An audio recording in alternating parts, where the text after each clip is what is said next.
ஓம் நம சிவாய. திருவெட்டீஸ்வரர் திருக்கோயில், திருவல்லிக்கேணி.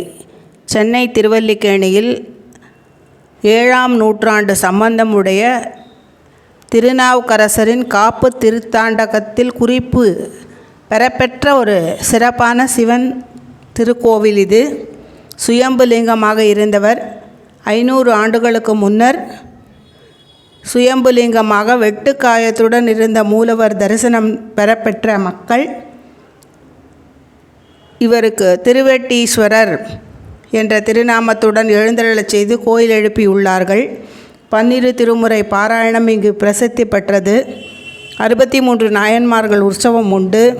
பிரம்மோற்சவம் சித்திரை மாதத்தில் திருவிழாவாக மேற்கொள்ளப்படுகிறது.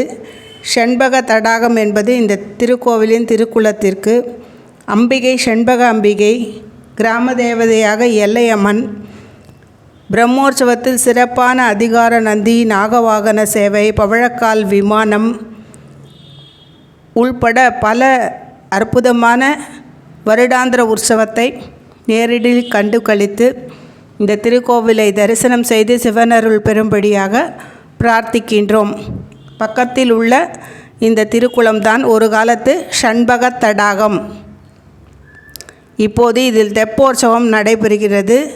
வருடாந்திரமும் இந்த வருடாந்திர உற்சவங்களிலும் பிரதோஷ காலங்களிலும் நடைபெறும் பூஜையில் அனைவரும் பங்கேற்று சிவனருள் பெற பிரார்த்திக்கின்றோம். தென்னாடுடைய சிவனே போற்றி, எந்நாட்டவர்க்கும் இறைவா போற்றி.